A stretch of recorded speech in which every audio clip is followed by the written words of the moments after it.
En el Evangelio de Mateo, la ciudad de Jerusalén aparece con unas sombras siniestras.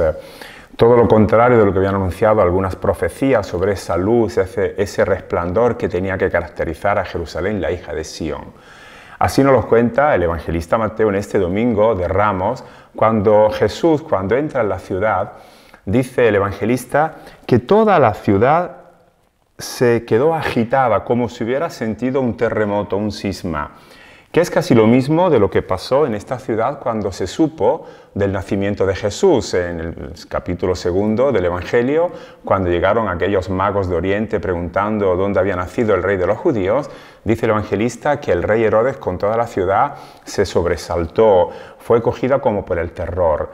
Es decir, esta ciudad que había sido anunciada como la morada de Dios, donde se iba a manifestar toda su luz, ahora cuando este Dios con nosotros, el Emmanuel, se hace presente, la ciudad lo rechaza. Por eso esa luz o esa sombra, esas tinieblas que las envuelven, son la expresión del rechazo que ha manifestado en relación a ese Dios que viene para dar la paz, para dar toda su amor, toda esa presencia de vida que pueda garantizar a la ciudad de ser llamada realmente como la morada de Dios.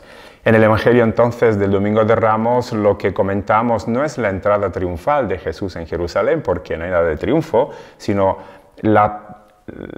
Jesús que intenta dar a conocer el carácter de su mesianismo.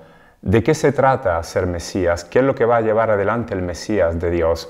Pues bien, lo cuenta de esta manera Mateo: cuando se acercaban a Jerusalén y llegaron a Betfagé, al monte de los olivos, Jesús envió a 2 discípulos diciéndoles: id a la aldea de enfrente y encontraréis enseguida una borrica atada con un pollino, desatadlos y traédmelos.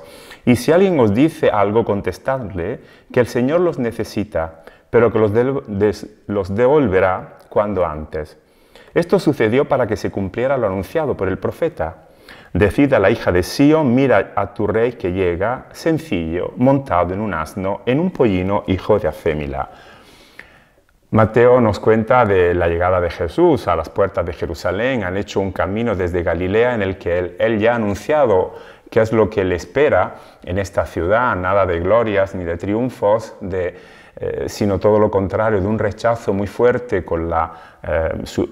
teniendo que ser condenado a muerte por las autoridades judías. Jesús también ha hablado de su resurrección, pero sobre todo de esta ciudad que va a rechazar al Mesías de Dios. Pues bien, Mateo dice que Jesús, llegando a Jerusalén, ha dado una orden a 2 de sus discípulos: id a la aldea de enfrente. La imagen de la aldea tiene que ver siempre en el Evangelio con lo cerrado, con lo tradicional, con lo que no se abre a lo nuevo.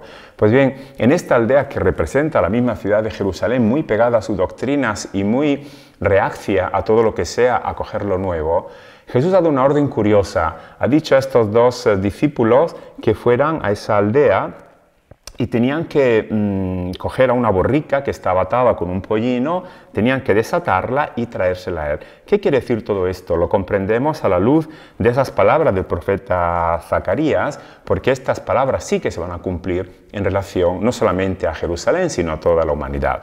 El profeta Zacarías había presentado a este Mesías, a este rey que llegaba hasta Jerusalén, la hija de Sión, como un rey sencillo montado en un asno.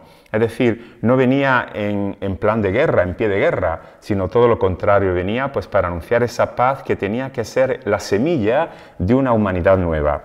Ese rey ahora ese es el que hay que recuperar del pasado. Esa palabra del profeta Zacarías, esa profecía, hay que desatarla. Mateo nos dice como que la palabra ha estado aprisionada, que no había forma de sentir estas promesas del profeta Zacarías, por lo cual lo que tienen que hacer los discípulos es recuperar esa palabra del profeta, hay que desatarla, hay que presentarla ahora con toda su fuerza, porque ha llegado el momento para que se manifieste realmente esa presencia de un rey que no viene para hablar de conquistas o para imponer su programa con la fuerza, sino que viene para dar la vida, y de esa vida tiene que nacer una paz que sea expresión del bien, de la dignidad de todos los seres humanos. Jesús entonces quiere que de esa manera sea reconocida su función o su mesianismo, que sea apreciado pues eso como quien viene para trabajar por la paz. la imagen de Jesús montado en un pollino, en una borrica, es cuestión de entenderlo como aquel que no viene para anunciar nada que pueda asustar o temer. No era un caudillo que venía en su caballo, en su mulo, como era normal en aquella cultura, sino que viene pues subido a un animal que sirve para trabajar en el campo, para llevar adelante ese programa a favor de la paz, a favor del bien de las personas. Pues de esto se trata entonces. Hay que desatar la profecía para que ahora se cumpla en este rey que viene muy sencillo, humilde, montado en un asno que es en un pollino hijo de una fémila, de esta alusión al trabajo que hay que realizar. Los discípulos fueron y hicieron lo que Jesús le había mandado. Trajeron la borrica y el pollino, les pusieron encima los mantos y Jesús se montó.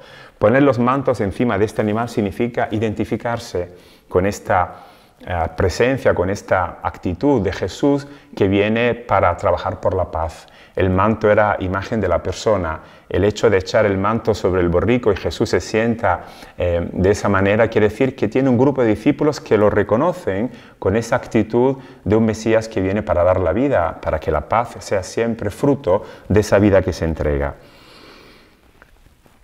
Entonces la mayoría de la gente comenzó a extender sus mantos sobre el camino y otros cortaban ramas de los árboles y lo cubrían con ellas. La multitud que iba delante de Jesús y la que lo seguía gritaba: «Hosana al Hijo de David, bendito el que viene en nombre del Señor, hosana en las alturas». Algunos han entendido la función de Jesús, eso de echar los mantos sobre el borrico, quiere decir identificarse con esa actitud de un Mesías de paz. En cambio, la mayor parte no lo ha entendido y han echado sus mantos, dice el evangelista, lo han extendido sobre el camino, lo han echado a tierra. Es una imagen muy curiosa, pero que reconocemos en el Antiguo Testamento para expresar la sumisión, los que se someten, los que están dispuestos a renunciar a su libertad por tal de que haya un caudillo, un líder que guíe y que lleve adelante ese programa de fuerza. No han entendido entonces el mesianismo de Jesús, quieren a un Mesías de poder, por eso lo aclaman como el Hijo de David. Jesús no es el Hijo de David, Jesús es el Hijo de Dios que viene a dar la vida, no tiene que ver nada con ese rey que tuvo las manos llenas de sangre por todos los crímenes que cometió y no pudo construir el templo de Dios. Jesús es el Hijo de Dios que viene para dar la vida y esa vida pues se entrega siempre con gestos de misericordia, de compasión, con gestos de generosidad, de servicio. Ese es el único mesianismo que nosotros entendemos y esto es lo que nos propone hoy en el Domingo de Ramos.